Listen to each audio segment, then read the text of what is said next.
لله رب العالمين والعاقبة للمتقين والصلاة والسلام على رسوله الكريم أما بعد فقد قال الله تعالى في كلامه المجيد أعوذ بالله من الشيطان الرجيم بسم الله الرحمن الرحيم والذين آمنوا أشد حبا لله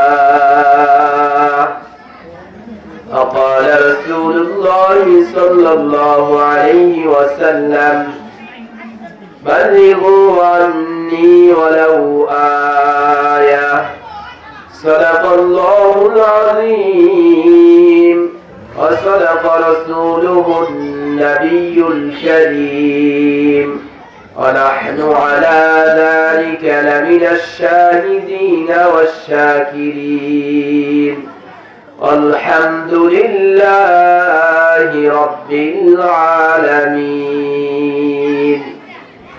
درود شريف قولي شباب. اللهم صل على محمد وعلى آل محمد كما صليت على إبراهيم وعلى آل إبراهيم إنك حميد مجيد.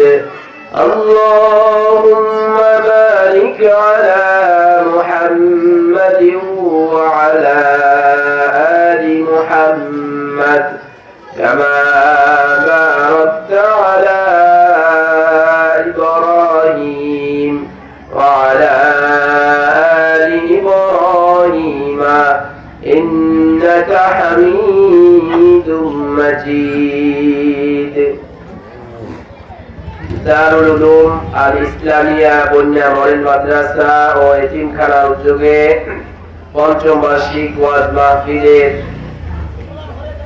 সম্মানিত সভাপতি, প্রধান বক্তা, বিশেষ বক্তা সহ আমার সামনে উপবিষ্ট দিনদার, পরহেজগার, মুত্তাকিন, সালেহিন আল্লাহ পাকের বান্দাগণ, পর্দার অন্তরালের সম্মানিতা মা ও বোনেরা, যে রব মহব্বত করে ভালোবেসে গুনাহের কাজ থেকে পৃথক করে নেকের কাজে আসবার বসবার তৌফিক দিয়েছেন, ওই রব্বুল আলামিনের দরবারে শুকরিয়া আদায় করি আলহামদুলিল্লাহ। আজকে এই মাহফিলে আসতে পেরে, বসতে পেরে, দুই চার কথা শুনতে পেরে আপনারা খুশি না বেজার? অল্প খুশি না বেশি? আর এই খুশির সাথে একটু উচ্চ আওয়াজে আমরা শুকরিয়া আদায় করি আলহামদুলিল্লাহ। আজকে এই আলহামদুলিল্লাহর সওয়াব আমাদের বুঝে আসে না, কারণ আমরা রয়েছি হচ্ছে দুনিয়ার দিকে। দুনিয়ায় যদি কেউ 1 টাকা দেয় তাহলে ওই দিকে আমরা আছি, পরকালে যদি 1 লক্ষ নেকিও দেয় আমরা ওই দিকে ঝুঁকতে রাজি না। এই হচ্ছে আমাদের অবস্থা। আজকে যদি কোন নেতা এসে কোন রকম খিচুড়ি অথবা টোস্ট বিস্কিট আর 1 কাপ করে রং চা দেয়, তাহলে দেখা যাইব 10 টাকার বিনিময়ে 10 ঘন্টা আমরা তার নামে মিছিল মিটিং করতে রাজি আছি না নাই? আছি। কিন্তু আজকের এই মাহফিলের বিনিময়ে আল্লাহ পাক যা দিবেন ওইটার 1000 ভাগের 1 ভাগ দিয়ে এইরকম পৃথিবী লক্ষ লক্ষ কেনা যাবে, বলেন সুবহানাল্লাহ। এখন বলবেন হুজুর এটা কি কথা বললেন আপনি? হ্যাঁ, মিশকাত শরীফের হাদিস, আল্লাহর নবী বলেন লাউ কানাতিদ দুনিয়া তা'দিলু ইনদাল্লাহি জানাহা বাউদাতিন, রাসূল বলেন যদি এই পৃথিবীর মূল্য আল্লাহর কাছে একটা মাছির পাখার সমপরিমাণ থাকতো, মা সাকা কাফিরা মিনহা শারবাতান, তো আল্লাহ পাক কোন কাফেরকে এক ঢোক পরিমাণও পান করাতেন না, বলেন সুবহানাল্লাহ। তাহলে দেখেন আল্লাহর কাছে পৃথিবীর মূল্য একটা মাছির পাখার সম পরিমাণ নাই। আজকে আমরা কোরআন হাদিসের আলোচনা যতটুকু শুনেছি, এতটুকু আলোচনা কি মশার বা মাছির পাখার চেয়ে কম না বেশি? অনেক বেশি। এই জন্য আল্লাহ পাক দুনিয়াতে দেবেন কিভাবে? ওই রকম মূল্যের জিনিসই তো নাই দুনিয়ায়, দেবেন কিভাবে আল্লাহ পাক? এই জন্য আমরা এখানে এসেছি, বসেছি, এটা আল্লাহ পাকের রহমত আর মেহেরবানি। আর একটু আওয়াজ দিয়ে সবাই বলি আলহামদুলিল্লাহ।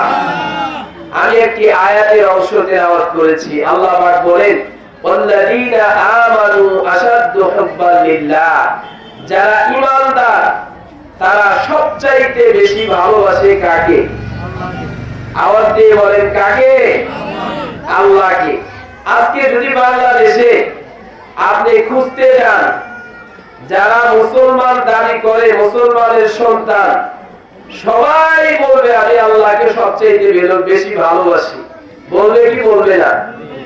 কিন্তু ফজরের নামাজের সময় নাই, জোহরে নাই, আসর মাগরিব এশায় নাই, কিন্তু সে আল্লাহকে সবচেয়ে বেশি ভালোবাসে। এটা কি কথা সত্য হলো? সত্য হলো না।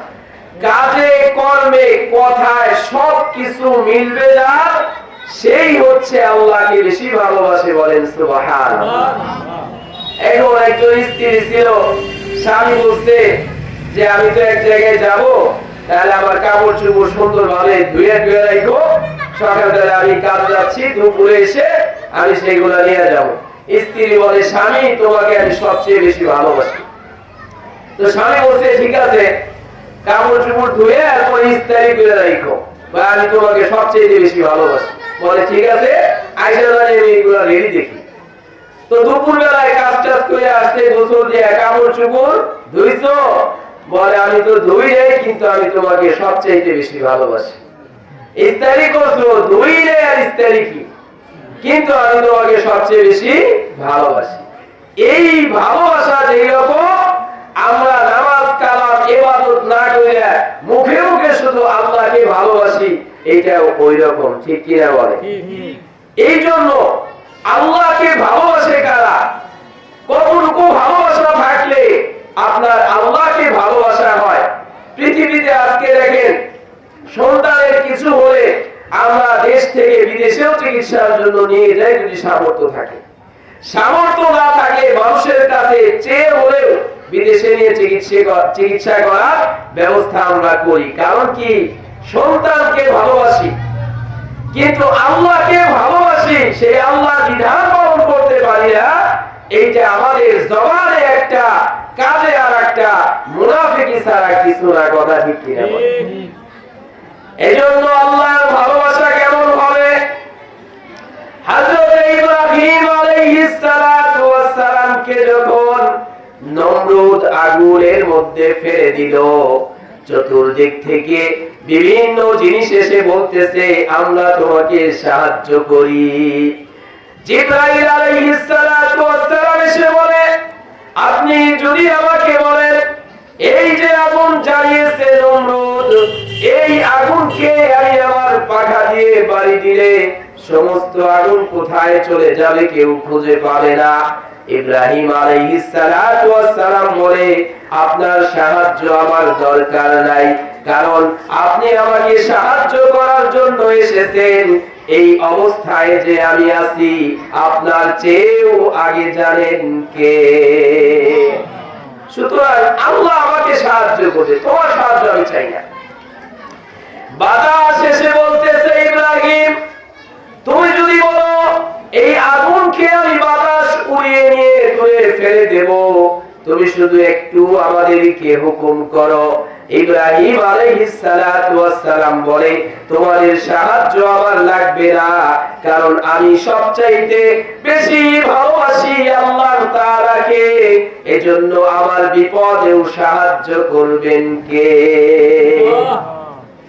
ভালোবাসা কাকে বলে? ইব্রাহিম আলাইহিস সালাতু ওয়াস সালাম আল্লাহর কাছে সাহায্য চাচ্ছে, আর আমরা কোন বিপদে পড়লে আগে মানুষের কাছে যাই। তার মানে আল্লাহর প্রতি ভালোবাসা, আল্লাহর প্রতি বিশ্বাস জবানে আছে, অন্তরে নাই। কথা ঠিক কিনা বলে? মুখে আছে, অন্তরে নাই। ইব্রাহিম আলাইহিস সালাতু ওয়াস সালাম আল্লাহ রাব্বুল আলামিনের সাহায্যের দিকে তাকিয়ে রইলেন। কখন আল্লাহ পাকের সাহায্য আসে, আল্লাহ রাব্বুল আলামিন দেখলেন এই ব্যক্তি কোন দিকেই সাহায্য চায় নাই, একমাত্র আমি আল্লাহ রাব্বুল আলামিনের কাছে সাহায্য চেয়েছে। সুতরাং আমি আল্লাহ রাব্বুল আলামিনের সাহায্য করা ওয়াজিব হয়ে গেছে। বলেন সুবহানাল্লাহ। বান্দা যখন চতুর্দিক থেকে নৈরাশ হয়ে আল্লাহর দিকে যখন মুখাপেক্ষী হয়, আল্লাহ সাহায্য তখন আসে। বলেন সুবহানাল্লাহ। বনি ইসরাইলের এক ব্যক্তি ছিল, শহরের মধ্যে বসবাস করত একটা যুবক। এই যুবক এতটাই খারাপ ছিল যে নেশার জগতে যা আছে সবকিছু সে পান করে। এমনকি এলাকার আরো যারা আছে, বাচ্চা কাচ্চা, যুবক, সবাইকে এই নেশায় আসক্ত করে ফেলেছে। তো গ্রামের মুরব্বী যারা আছে তারা এসে বলল, এই যুবককে আগে শহর ছাড়া করতে হবে, এরপরে বাকি গুলারে ভালো করতে হইব। এখন কি করব? বলে চলো যাই অমুক জঙ্গলের মাঝখানে তাকে ফেলে আসি। তো ঠিকই গিয়ে একেবারে জঙ্গলের মধ্য জায়গায় তাকে রেখে এসেছে। সারাদিন ঘুরলেও সে রাস্তা খুঁজে পাবে না। এমন অবস্থার মধ্যে 2-3 দিন পর্যন্ত চলে গেল। লোকটা অসহায় হয়ে পড়লো, খানা নাই, পানি নাই, কিচ্ছু নাই, অসুস্থ হয়ে পড়লেন। এখন জানে তাকে দেখে কেউ নাই, বামেও কেউ নাই, সামনেও কেউ নাই, পেছনেও কেউ নাই। একে বাঁচাবে কে? কে সাহায্য করবে? কোন মানুষকে না পেয়ে মনে মনে নিয়ত করলেন, আল্লাহ অনেক ভুল করেছি, অনেক খারাপ কাজ করেছি, তোমার কাছে সাহায্য চাই, আর কোনদিন খারাপ কাজ করব না। আজকে তুমি আল্লাহ রাব্বুল আলামিন আমার তাওবাকে কবুল করো। বলেন সুবহানাল্লাহ। কাউকে না পেয়ে আল্লাহর দিকে মুতাওয়াজ্জি হয়েছে। তো লোকটা কিছুক্ষণ পরে সে মারা গেছে। আল্লাহ রাব্বুল আলামিন হযরত মুসা আলাইহিস সালাতু ওয়াস সালামকে বলে, মুসা, আমার একজন পাগল, আমার একজন আশিক ওই যে জঙ্গলের মধ্যে পড়ে রয়েছে, মারা গেছে, তার জানাজা যেই ব্যক্তি পড়বে, আমি আল্লাহ রাব্বুল আলামিন তার জানাজা পড়ার কারণে যারা পড়বে সকলকেই মাফ করে দেব। মুসা আলাইহিস সালাতু ওয়াস সালাম যখন এই ঘোষণা দিয়ে দিল যে জানাজা পড়লেই মাফ, তাই জীবনে কত গুনাহ করছি, একটা জানাজায় গেলে সমস্যা কি? মানুষ পাগলের মতো দৌড়ে গেছে, যায় খুঁজতে খুঁজতে দেখে আরে এই ব্যক্তির জানাজা পড়লে মাফ পাগলে কিভাবে? খারাপ লোক। মানুষ মুসা আলাইহিস সালাতু ওয়াস সালামকে বললেন, এমন এক ব্যক্তির জানাজার কথা আপনি বলেছেন যেই ব্যক্তিকে আমরা খারাপ কাজ করার কারণে জঙ্গলের মধ্যে ফেলে দিয়েছি, এই ব্যক্তির জানাজা পড়লে মাফ পাবো কিভাবে? হযরত মুসা আলাইহিস সালাতু ওয়াস সালাম আল্লাহ রাব্বুল আলামিনকে ডাক দিলেন, মাওলা, মানুষ কি বলে আর তুমি আমাকে কি বলতে বললে? এখন তো আমি বিপদের সম্মুখীন হয়ে গিয়েছি। আল্লাহ রাব্বুল আলামিন বলে, মুসা, লোকজন যে কথা বলেছে সেটাও সঠিক, আমি যে কথা বলেছি সেটাও সঠিক। বলেন সুবহানাল্লাহ। বলে আল্লাহ এ কিভাবে হইলো? বলে সে খারাপ কাজ করছে, গুনাহ করছে, এই কথা সঠিক, কিন্তু যখন সে জঙ্গলের মধ্যে পড়ে কোন দিকে সাহায্য পাইল না, আমার দিকে সে মুতাওয়াজ্জি হয়েছে, আল্লাহ তুই ছাড়া কেউ নাই। সে তো বখিল ছিল, ছোট দিলওয়ালা লোক ছিল, শুধু নিজের জন্য মাফ চাইছে, আমি আল্লাহ তারে মাফ করে দিছি।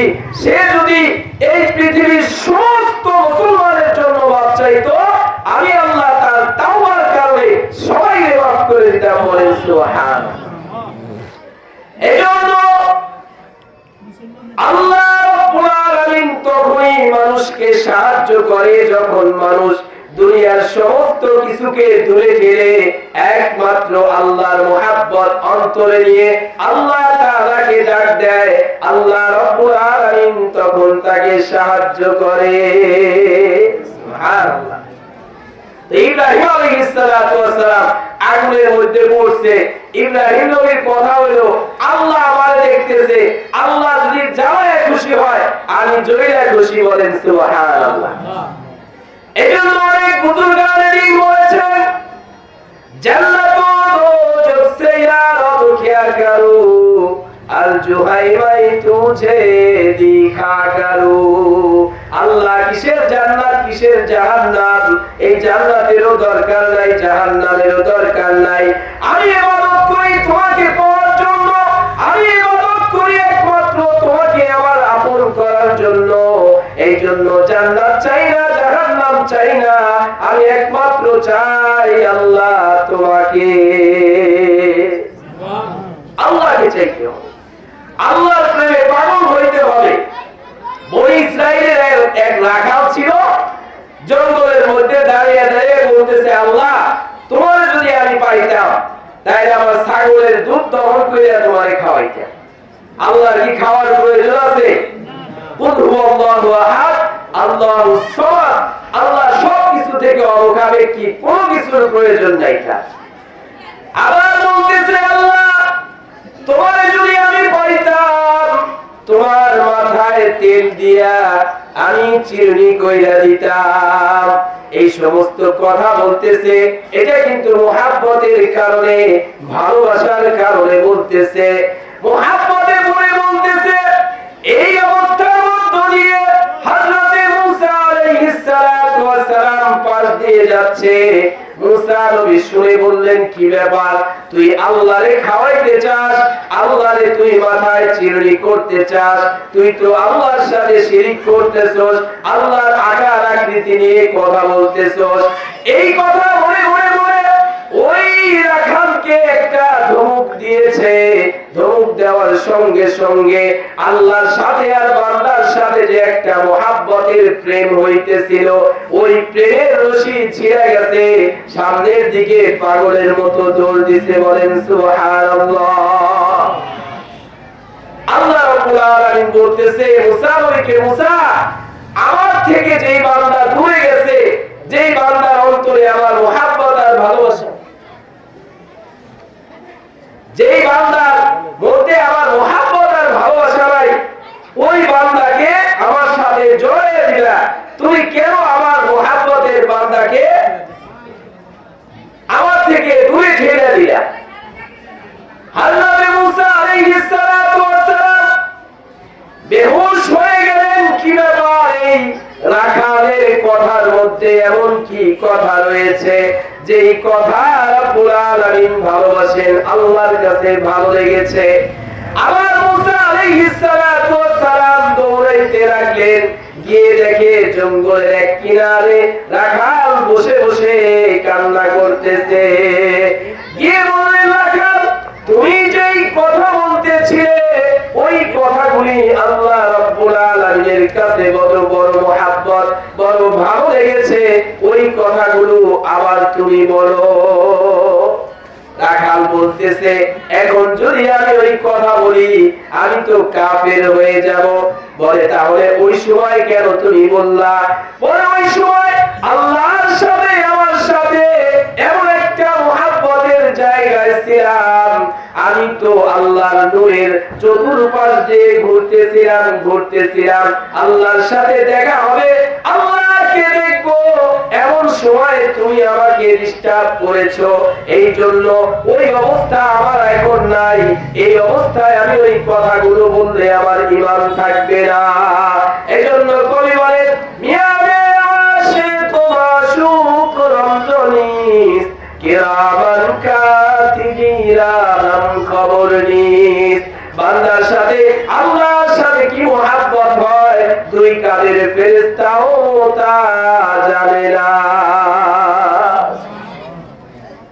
আল্লাহর সাথে বান্দার সাথে মুহাব্বত। এইজন্য যে কথা বলতেছিলাম যে ইব্রাহিম আলাইহিস সালাতু ওয়াস সালাম আগুনের মধ্যে রয়েছে, অনেক কিছু কিছু এসে সাহায্য করতে বলতেছে যে সাহায্য করি, কিন্তু তার একটাই কথা, আল্লাহ রাব্বুল আলামিন আমাকে সাহায্য করবে, বলেন সুবহানাল্লাহ। যত নবী আছে আমাদের নবী ব্যতীত প্রত্যেকটা নবীকে আল্লাহ পরীক্ষা করেছেন, কিন্তু ইব্রাহিম আলাইহিস সালামের পরীক্ষা একটু ভিন্ন ধরনের ছিল। আওয়াজ দিয়ে বলেন সুবহানাল্লাহ। একবার এক ফেরেশতা বলতেছে, আল্লাহ ইব্রাহিমকে তুমি খলিলুল্লাহ বানাইছো, দোস্ত বানাইছো, কেন বানাইলে একটু পরীক্ষা করতে চাই। আল্লাহ বলেন ঠিক আছে, যাও পরীক্ষা করো। তো ইব্রাহিম আলাইহিস সালাম মাঠের মধ্যে উট চড়াইতেছে। পৃথিবীতে যত নবী আসছে এমন কোন নবী নাই যে ছাগল চড়ায় নাই, উট চড়ায় নাই। আমাদের নবীজিও তো যেমন দুর্গা হালিমাতুস সাদিয়ার কাছে ছিলেন, তখনও কিন্তু ছাগল চড়াইছে। এতে কয়েকটা ফায়দা আছে। যত রাগী মানুষ থাকে এই ছাগল চড়াইতে গেলে দেখবেন যে তার ধৈর্য এক করবো। সুবহানাল্লাহ বলে। কারণ ছাগল এমন একটা জিনিস, এটা জেনে ব্রেক ধরবো আপনাদের সামনে দিতে পারবেন না। তাই এক বক্তা একটা ঘটনা বলছে যে ছাগল যখন পানিতে নামতেছে, পানিতে গোসল করাবে, ছাগল এমন ভাবে ব্রেক করছে তার ব্রেক ফেল হইতে পারে, সামনের দিকে যাবে না।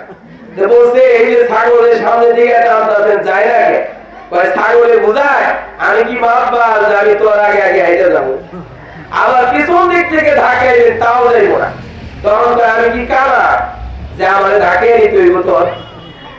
এই জন্য ছাগল চড়ানো এটা কিন্তু খারাপ কিছু না, এটা ভালো একটা গুণ। মুসা আলাইহিস সালাম একবার একটা ছাগলে দৌড়াইতে দৌড়াইতে একেবারে ঘাইমা অবস্থা খারাপ। এখন ছাগলে ধরে বলতেছে, তুইও কষ্ট করলি আমারও কষ্ট দিলি।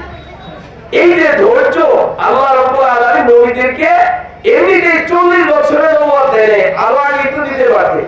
বিভিন্ন জায়গায় বিভিন্ন ভাবে আল্লাহ তাআলা তাদের ভেতরটা আগে ঠিক করছে, এরপরে নবুয়ত দিতে, বলেন সুবহানাল্লাহ। তো ইব্রাহিম আলাইহিস সালাম উট চড়াইতেছে, একজন ফেরেশতা মানুষের আকৃতি দিয়ে এসে বলছে সুবহানাল্লাহ। হযরত ইব্রাহিম আলাইহিস সালামের অন্তরের মধ্যে আল্লাহর প্রেমের মধ্যে যখন ধাক্কা লেগেছে, উনি বললেন কি ব্যাপার, আল্লাহ রাব্বুল আলামিনের নাম নিয়েছো, আমার কাছে বড় ভালো লেগেছে, ওই নামটা আবার তুমি তোমার জবানে উচ্চারণ করো। অনেকেই দেখেন না চরমনাইতে গেলে বা চরমনায় যারা অনেক দিনের মুরিদ জিকির আজকার করে, তারা বিভিন্ন বয়ানের সময় জিকিরের সময় লাভ দিয়ে ওঠে, অনেকেই ওঠে না। এর কারণ কি? অনেকে এটাকে বিদআত বা বিভিন্ন কিছু বলে থাকে। আসলে এই যে ধাক্কা মেরে ওঠা বা লাভ দিয়ে ওঠা, এটা তার ব্যক্তির কোনো ইচ্ছায় হয় না, এইটা হয় প্রেমের একটা খেলার কারণে, বলেন সুবহানাল্লাহ। খেলাটা কি? সংক্ষেপে আমি আপনাদেরকে বলতেছি। একটা কড়াই যখন গরম থাকে, কড়ার মধ্যে যখন তেল ঢালা হয়, ঠান্ডা কড়াইতে তেল ঢালে কিন্তু সুম করে শব্দ হয় না, কিন্তু যখন কড়াইটা গরম থাকবে তেল দিয়ে দেখবেন সুসুম একটা আওয়াজ হয় কি হয় না? এর মধ্যে যদি আপনি মাছ দেন দেখবেন আরো আওয়াজ হবে। যারা সেখান জাকিরান আল্লাহ পাকের জিকির করতে করতে কলবটাকে পরিষ্কার করে আল্লাহর মহব্বতের আগুন ধরায় দিছে, আল্লাহর মহব্বতের হিট অন্তরের মধ্যে লাগায় রাখছে, ওই বান্দাদের কানে যখন আল্লাহ পাক রব্বুল আলামিনের জিকিরের আওয়াজ আসে, ওই কলবের মধ্যে ধাক্কা দেয় আর দাঁড়িয়ে যায়। এটা মহব্বত, অন্য কিছু না। দেখেন না অনেক সময় খেলা দেখার সময়, খেলা হইতেছে, বিদেশি লোক টিভিতে খেলা দেখে, নিজের পক্ষের দলের লোক যখন গোল দেয় একেবারে দাঁড়ায় তো দাঁড়ায়, লাফ দিয়ে চা ফলাইয়া দেয়, পারলে সাইডের বেড়া দরজা ভাইকে ফেলানোর অবস্থা হয়, হয় কি হয় না? এটা কেন? ওই দলে সে মহব্বত করছে। একটা দলের মহব্বত যদি করে টিভিতে খেলা দেখে লাভ দিতে পারে, আপনি যে রবকে ভালোবাসেন ওই রবের মহব্বতে একটু ধাক্কা লাগা, লাভ দেওয়া, এটা কোনো খারাপ বিষয় না। হযরত ইব্রাহিম আলাইহিস সালাতু ওয়াস সালাম ফেরেশতা কি বললেন, ভাই উচ্চারণ করেছো, আরেকবার তুমি ওই রবের নামের আওয়াজ দাও। ফেরেশতা বলতেছে আমি যদি এইবার আল্লাহর নাম সুবহানাল্লাহ বলি আমার লাভ কি হবে? ফেরেশতাকে ইব্রাহিম আলাইহিস সালাতু ওয়াস সালাম বলতেছে ভাই তুমি যদি আরেকবার সুবহানাল্লাহ বলো আমার যে উটের পাল আছে এইখান থেকে অর্ধেক উট আমি তোমাকে দিয়ে দেব।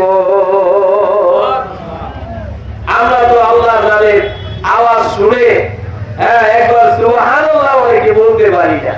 তাহলে এইটা আপনি বুঝে নেবেন যে কতটুকু মহব্বত আপনার অন্তরে আছে আল্লাহর ভালোবাসা। ফেরেশতারা বললেন সুবহানাল্লাহ। ইব্রাহিম আলাইহিস সালাতু ওয়াস সালামের অন্তরের মধ্যে আরো ভালোবাসা জাগ্রত হয়ে গেল, আরো মহব্বত বেড়ে গেল। বলল ভাই আরেকবার তুমি আমার রবের নাম উচ্চারণ করো। ফেরেশতা বললেন এইবার যদি আমি আল্লাহ রাব্বুল আলামিনের নাম সুবহানাল্লাহ বলি আমার কি লাভ হবে? ইব্রাহিম আলাইহিস সালাতু ওয়াস সালাম বলে বাকি যে উটগুলো ছিল আমি সমস্ত উট তোমাকে দিয়ে দেব। তৃতীয়বার সুবহানাল্লাহ বললেন। ইব্রাহিম আলাইহিস সালাতু ওয়াস সালামের অন্তরে আল্লাহর প্রেম আর ভালোবাসা আরো জাগ্রত হতে লাগলো। ইব্রাহিম আলাইহিস সালাম বলে ভাই আরেকবার আমার রবের নাম তুমি বলো। এই যে আল্লাহর নামের প্রেম এটা একটা নেশার মতো। নেশা দুই প্রকার, এক প্রকার নেশা হচ্ছে খারাপ, আরেক প্রকার নেশা হচ্ছে ভালো। ভালো দিক কি? একজনের নামাজ পড়ে, জিকির আজকার করে, দান খয়রাত করে, এই যে এটাও একটা নেশা, তবে এটা ভালো কাজের দিকে নেশা বলেন সুবহানাল্লাহ। তো এইরকম একটা নেশা, মুহাব্বতের নেশা ইব্রাহিম আলাইহিস সালাতু ওয়াস সালামের অন্তরে জেগে উঠেছে। ফেরেশতাকে বলতেছে আরেকবার সুবহানাল্লাহ বলো। ফেরেশতা বলতেছে এইবার যদি বলি তুমি আমাকে কি দেবে? সমস্ত উট তো আমাকে দিয়ে দিয়েছো। হযরত ইব্রাহিম আলাইহিস সালাম বলে ভাই তোমার সুবহানাল্লাহ আমার কাছে এত ভালো লেগেছে সারা পৃথিবীও যদি আমি তোমাকে দিয়ে দেই তারপরে এই ভালো লাগার বিনিময়ে হবে না। এইবার যদি তুমি সুবহানাল্লাহ বলো আমি তোমার উট চড়ানোর জন্য রাখাল হয়ে যাব। বলেন সুবহানাল্লাহ। ফেরেশতা বলে না আমি তোমার উট নেওয়ার জন্য আসি নাই, আমি তোমাকে রাখাল বানানোর জন্য আসি নাই, আমি একটু পরীক্ষা করতে চেয়েছিলাম তোমার অন্তরের মধ্যে আল্লাহর প্রেম আর ভালোবাসা কতটুকু আছে। আমি বুঝতে পেরেছি আল্লাহ রাব্বুল আলামিন যে তোমাকে খলিল বানিয়েছে, দোস্ত বানিয়েছে, এর কারণ হচ্ছে আল্লাহর মুহাব্বত তোমার মধ্যে অনেক বেশি। আমি আপনিও কিন্তু আল্লাহকে ভালোবাসি, কিন্তু একটু মিলাইবেন যে ওই পর্যায়ের ভালোবাসা হয় কিনা। হযরত ইব্রাহিম আলাইহিস সালাতু ওয়াস সালামকে আগুনের মধ্যে ফেলে দিয়েছে, কারো সাহায্যের প্রয়োজন নাই, একমাত্র আল্লাহ রাব্বুল আলামিনের সাহায্য চাচ্ছে।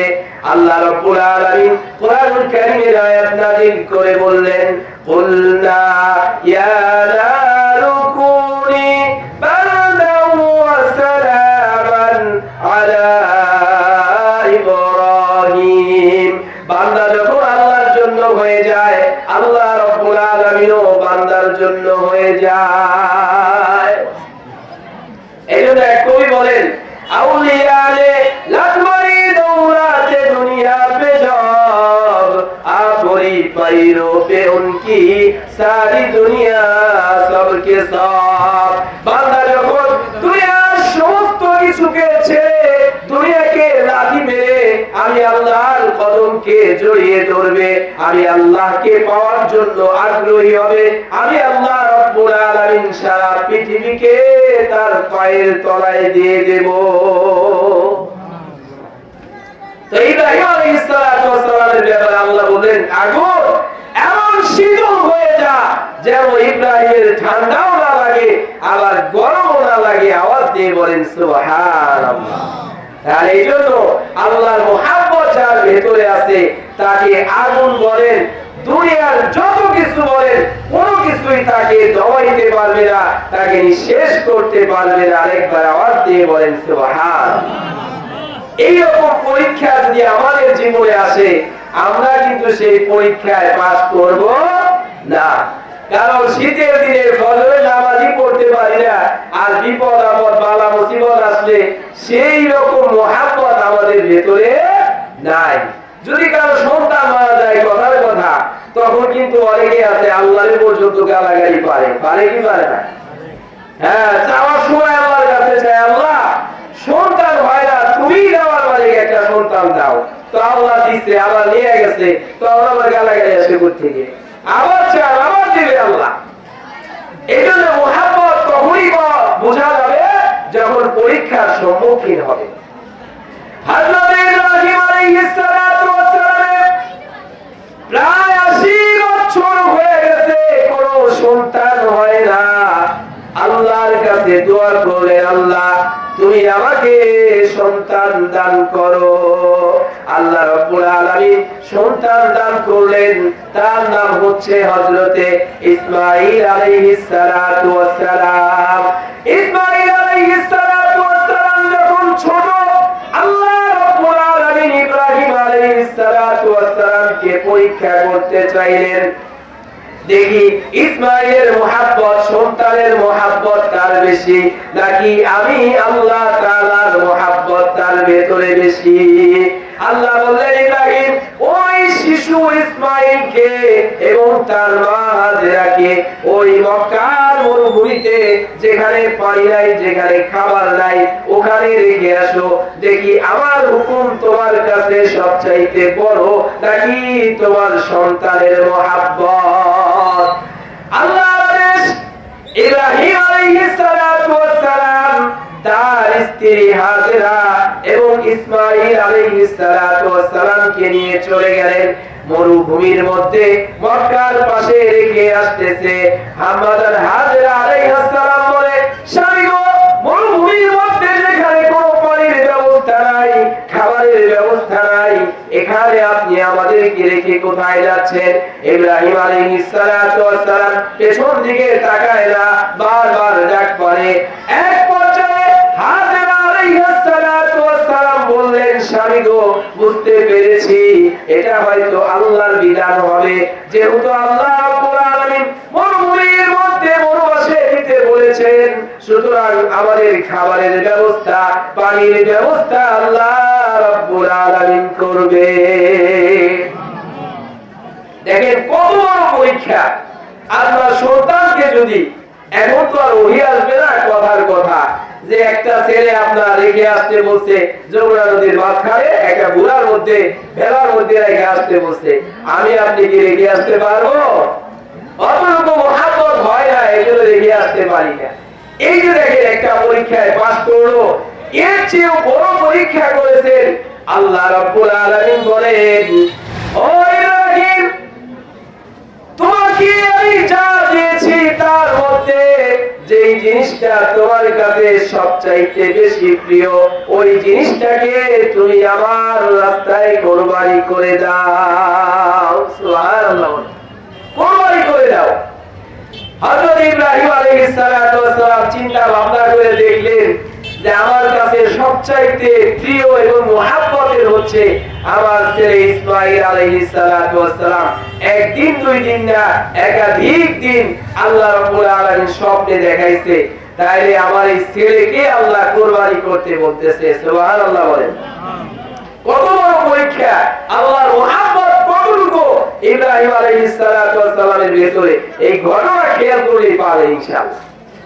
হযরত ইব্রাহিম আলাইহিস সালাতু ওয়াস সালাম ইসমাঈল আলাইহিস সালাতু ওয়াস সালামের মা হাজেরা আলাইহিস সালাতু ওয়াস সালামকে বলতেছে, সন্তানকে সাজিয়ে দাও, এক জায়গায় নিয়ে যাব, তাকে সাজিয়ে দাও। নিয়ে গেলেন, আস্তে আস্তে মরুভূমির দিকে নিয়ে যেতে লাগলেন। ইবলিস শয়তান পিছু লাগলো, ইব্রাহিম যদি এই পরীক্ষায় পাস করে তাহলে আমি শয়তান বৃথা যাব, আমার কৌশল বৃথা যাবে, আমার কাজকর্ম সব শেষ হয়ে যাবে, সুতরাং ইব্রাহিমকে এই পরীক্ষায় পাস করতে দেওয়া যাবে না।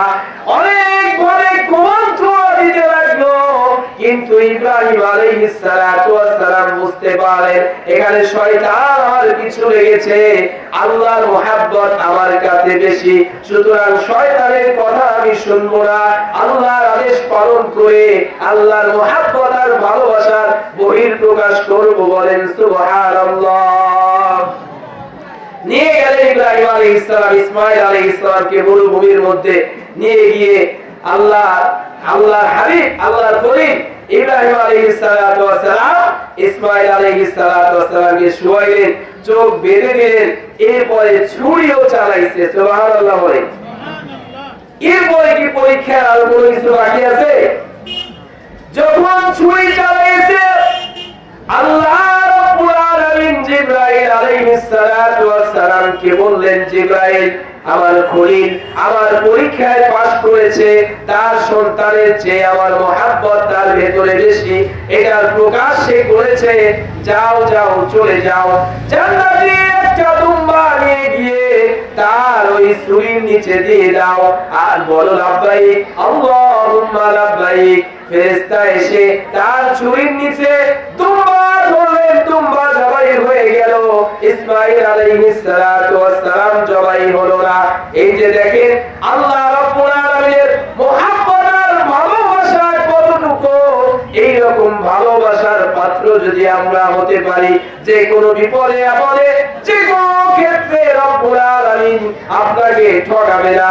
আপনার যে কোনো কাজ, যে কোনো বিপদ আপদ বালা মুসিবত রব্বুল আলামিন দূর করে দেবে। বলেন সুবহানাল্লাহ। আরে কি বুঝলেন? আল্লাহর মহব্বত অন্তরের ভিতরে রাখতে হবে। এজন্য আল্লাহ বলেন আল্লাযীনা আমানু আশাদ্দু হুব্বান লিল্লাহ, যারা ঈমানদার দাবি করে যে আমরা ঈমান এনেছি, তাদের অন্তরে সবচাইতে বেশি ভালোবাসা আর মহব্বত থাকতে হবে। কার? আওয়াজ দিয়ে বলেন কার? আল্লাহর মহব্বত। এজন্য আসেন যে কবরের সাথী হবে আল্লাহ ছাড়া কেউ থাকবে না, মরার পরেও যিনি থাকবেন, মরার আগেও তিনি কি সাহায্য করার মালিক। আসলে আমরা বুঝি না, আমরা মনে করি অমুকে আমাদের সাহায্য করতেছে, অমুকে শক্তি দিল কেনা। সব শক্তির মালিক কে? আল্লাহ রাব্বুল আলামিন। এজন্য আসুন আল্লাহর মহব্বত আর ভালোবাসা দ্বারা আমরা আমাদের অন্তরটাকে ভরপুর করে ফেলি। বলেন সুবহানাল্লাহ। হযরত আইয়ুব আলাইহিস সালাতু ওয়াস সালামের ঘটনা আপনারা অনেকেই জানেন যে তার 4টা ছেলে সন্তান ছিল। কয়টা বলেন? 4টা ছেলে সন্তান। স্ত্রী ছিল অনেকজন। আগেকার নবীদের রব্বুল আলামিন অনেকগুলো বিবাহ করা বৈধ করে দিয়েছিলেন। বলেন সুবহানাল্লাহ। এবং কি আমাদের নবীজির স্ত্রী ছিলেন প্রায় 11 জন। পরবর্তীতে আল্লাহ বিধান নাযিল করেছেন 4 জনের বেশি স্ত্রী রাখা যাবে না। এই বিধানের উপরে বাংলাদেশের এক মহিলা নেত্রী, এগুলো তো নেত্রী না, এগুলো শয়তান, ইসলামের বিরোধিতা করার জন্য এদেরকে বিদেশিরা টাকা দিয়ে কাজে লাগায়। বলেন নাউজুবিল্লাহ। এই নাস্তিক মহিলা বলছে যে পুরুষদেরকে 4টা বিবাহ করার অধিকার কে দিল?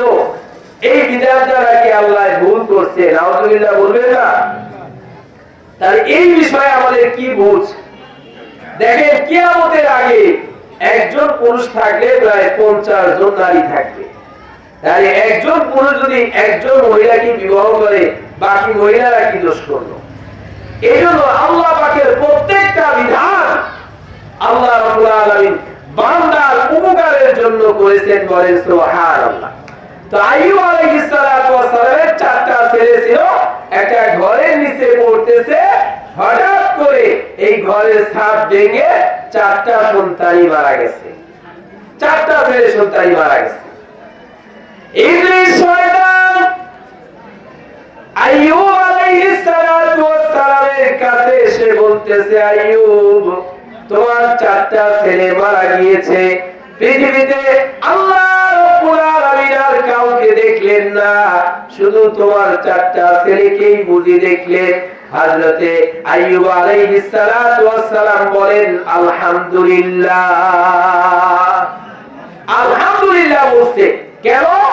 আল্লাহ আমাকে সন্তান দিয়েছিলেন, আবার সেই আল্লাহ রাব্বুল আলামিন আমার সন্তানকে নিয়ে গিয়েছে, সুতরাং আল্লাহ দায়িত্ব দিয়েছিলেন, আবার আল্লাহ পাকি দায়িত্ব কমিয়ে দিয়েছে, এখন আল্লাহ পাকে ইবাদত করব বেশি বেশি, বলেন সুবহানাল্লাহ। ইবলিস শয়তান বলল, আল্লাহ আইয়ুব আলাইহিস সালাতু ওয়াস সালাম যে তোমার ইবাদত করে, এর আরেকটা কারণ হচ্ছে তাকে তুমি অনেক সুন্দর করে বানাইছো, এই জন্য তোমার ইবাদত করে, বলেন নাউযুবিল্লাহ। প্রত্যেকটা নবীকে আল্লাহ রাব্বুল আলামিন যুগের শ্রেষ্ঠ সুন্দর করে বানিয়েছে, বলেন সুবহানাল্লাহ। শুনছেন না ইউসুফ আলাইহিস সালামের ঘটনা, যে ইউসুফ নবীর প্রেমে জুলাইখা পাগল হয়েছিল, এরপরে ইউসুফ আলাইহিস সালাতু ওয়াস সালামের প্রেমে যখন জুলাইখা পাগল হয়ে খারাপ কাজের প্রস্তাব দিল, তিনি রাজি হন নাই। এক পর্যায়ে এলাকার মহিলারা বলতে লাগলো, এই ইউসুফ ছোট্ট একটা বালক, তার প্রেমে জুলাইখা পাগল হয়েছে, এটা কেমনে হয়? যে জুলাইখা কিছু মহিলাদেরকে দাওয়াত করলো, স্টেজ কইরা এখানে বসাইয়া সব মহিলাদের হাতে একটা করে ফল দিছে আর একটা করে চাকু দিছে, বলে ইউসুফ যখন আসবো তখন তোমরা এদের কাটবা। ইউসুফ আলাইহিস সালাতু ওয়াস সালাম যখন আসছে, মহিলাদেরকে তখন ফল কাটার কথা বলছে, দেখে কয় মাশাআল্লাহ, এটা কি মানুষ না ফেরেশতা? এই দিক দিয়ে যে ফল কাটতে যায় হাত কাইটা ফলাইছে, এই টেরি পায় নাই, বলেন সুবহানাল্লাহ। তাহলে কেমন সৌন্দর্যতা আল্লাহ রাব্বুল আলামিন ইউসুফ আলাইহিস সালাতু ওয়াস সালামকে দিয়েছিলেন, এর চেয়েও বেশি সুন্দর করে আল্লাহ সৌন্দর্যতা দিয়েছিলেন আমাদের নবীজিকে, বলেন সুবহানাল্লাহ। এজন্য পরিবারে ইউসুফ আলাইহিস সালাতু ওয়াস সালামের প্রেমে পাগল হয়েছিল কিছু মহিলারা, এজন্য তারা হাত কেটেছিল। আর আমাদের নবীজির প্রেমে পাগল হইয়া সাহাবীরা নিজের জীবন দিয়ে দিয়েছে। আর জীবন দেওয়া বড় বিষয় না, হাত কাটা বড় বিষয়, জীবন দেওয়া। এজন্য আমাদের নবীর সৌন্দর্যতা সবচাইতে শ্রেষ্ঠ সৌন্দর্যতা, বলেন সুবহানাল্লাহ। কেমন সুন্দর ছিলেন নবীজি? হযরতে জাবের রাদিয়াল্লাহু তাআলা আনহু একবার রাসূলের দিকে তাকাচ্ছে, আরেকবার পূর্ণিমার রাতে পূর্ণিমার চাঁদের দিকে তাকাচ্ছে, এইভাবে বারবার তাকাচ্ছে। এক সাহাবী বলে, জাবের রে তুমি কি দেখতেছো?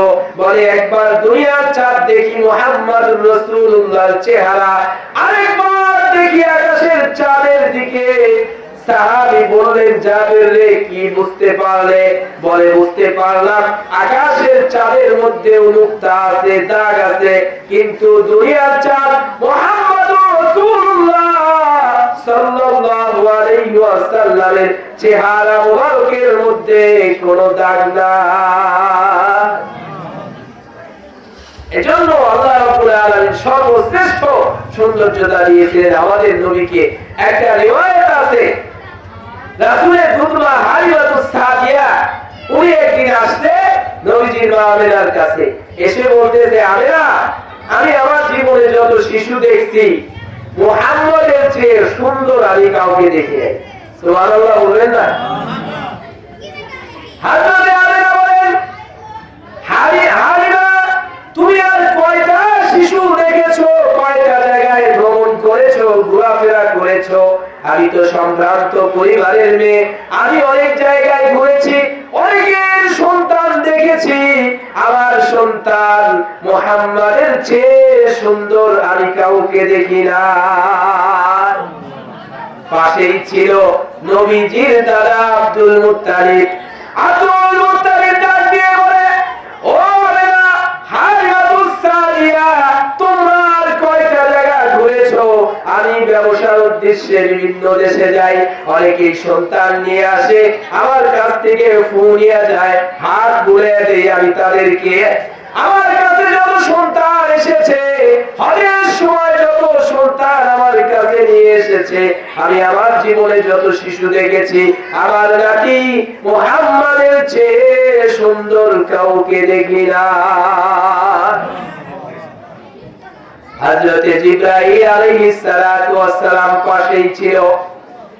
ডাক দিয়ে বলে, আব্দুল মুত্তালিব, তুমি আর কয়টা শিশু দেখেছো? আমি জিবরাইল আলাইহিস সালাতু ওয়াস সালাম আদম আলাইহিস সালাতু ওয়াস সালামকে জান্নাতের মধ্যে দেখেছি, হযরত নূহ আলাইহিস সালামকে নৌকার মধ্যে চলতে দেখেছি, ইব্রাহিম নবীকে আগুনের মধ্যে দেখেছি, হযরত ঈসা আলাইহিস সালামকে যাকে আল্লাহ বাবা ছাড়া দুনিয়ায় পাঠিয়েছেন তাকে তার মায়ের কোলের মধ্যে দেখেছি, মুসা নবীকে আল্লাহর সাথে তুর পাহাড়ে কথা বলতে দেখেছি। আমি আমার জীবনে যত লোক দেখেছি, যত নবীকে দেখেছি, এই মুহাম্মাদের চেয়ে সুন্দর কাউকে দেখি না। আল্লাহ রাব্বুল আলামিন কি বলতেছে শুনবেন? আল্লাহ বলেন, জিবরাইল আমি তো আমার হাবিব মুহাম্মাদের চেয়ে সুন্দর করে কাউকে সৃষ্টি করি নাই। বলেন সুবহানাল্লাহ। এজন্য বলতেছিলাম আইয়ুব আলাইহিস সালাতু ওয়াস সালাম তার ইবলিস বলতেছে তাকে তুমি সৌন্দর্যতা দিয়েছো আল্লাহ, এজন্য তোমার ইবাদত করে। বলে না, এজন্য না, তাহলে একটু পরীক্ষা করো। আল্লাহ রাব্বুল আলামিন তাকে একটা অসুস্থতা দিয়ে দিলেন, এক রোগের কারণে এমন অবস্থা হয়ে গেল তার সন্তানগুলি তো আগেই মারা গিয়েছে, তার স্ত্রীগুলিও চলে গিয়েছে, এক পর্যায়ে সে অসুস্থ হয়ে পড়লো, নড়াচড়া করতে পারে না, কঠিন রোগে আক্রান্ত হয়ে গেল, শরীরের মধ্যে পোকা ধরে গেল, কিন্তু জিহ্বা জিকির করেছে। আল্লাহ তাআলার জিকির করার কারণে, অন্তরে আল্লাহর মুহাব্বত থাকার কারণে তার আর কোনো সমস্যা হতো না। কিন্তু যখন জিহ্বার মধ্যে পোকা ধরে গেল, আল্লাহ রাব্বুল আলামিনের কাছে দোয়া করলেন, আল্লাহ যেই জবান দিয়ে তোমার জিকির করে তোমার মুহাব্বত নিয়ে আমি সুস্থ থাকতাম, আমার কোনো কষ্ট হতো না, আজকে জিহ্বার মধ্যে পোকা ধরে গেছে, তোমার ওই নাম জবানে নিতে পারতেছি না, তোমার নামের উচ্চারণ, তোমার নামের মুহাব্বত দিলের মধ্যে বসাইতে পারতেছি না, আজকে তুমি আমাকে সুস্থ করে দাও। যাই হুজুর এসে পড়েছেন, আমি যে কথাগুলি বোঝাতে চেয়েছি, আল্লাহ বলেছেন আল্লাযীনা আমানু আশাদ্দু হুব্বান লিল্লাহ, যারা ঈমানদার দাবি করবে যে আমরা ঈমানদার, আমরা মুমিন, আমরা মুসলমান, তারা সবচাইতে বেশি ভালোবাসবে কাকে বলেন? আল্লাহকে। আল্লাহ রাব্বুল আলামিন আমাদের সকলকে আল্লাহকে সবচাইতে বেশি ভালোবাসার তৌফিক দান করেন, বলেন আমিন। وآخر دعوانا الحمد لله رب العالمين. السلام عليكم ورحمة الله وبركاته.